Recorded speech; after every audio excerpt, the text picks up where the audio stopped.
విక్రమ్ బేతాళుడు కథలో బేతాళుడు విక్రముడిని ఒక కథంతా చెప్పి దాని నీతి అడుగుతున్నాడు. అయితే ఆ కథ ఇప్పుడు చూద్దాం.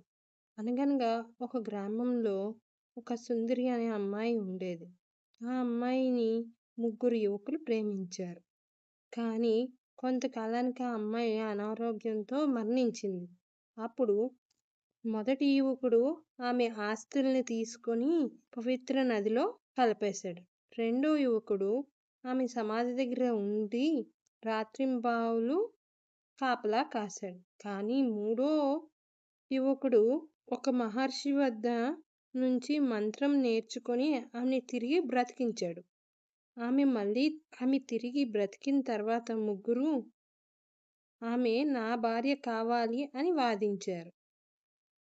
అప్పుడు బేతాళుడు విక్రమాదిత్యుని ఇలా అడిగాడు. ఈ ముగ్గురిలో నిజంగా ఆమెకి అర్హుడు ఎవరు అని. విక్రమాదిత్యుడు ఇలా చెప్తున్నాడు. ఆమెని తిరిగి బ్రతికించిన వాడు తండ్రి లాంటివాడు, ఆస్తులను నదిలో కలిపిన వాడు కుమారుడు లాంటివాడు, కానీ సమాధి వద్ద కాపలా కాసిన వాడు నిజమైన ప్రేమికుడు. అందువల్ల అతడే ఆమెకి అర్హుడు.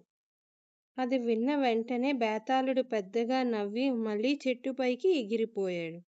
ఈ కథలో నీతి నిజమైన ప్రేమ అనేది స్వార్థం లేకుండా ఉండాలి. తెలివి, న్యాయం, ధర్మం ఎప్పుడూ గొప్పవి. కష్టకాలంలో ఎవరు మనతో ఉంటారో వారే నిజమైన వారు.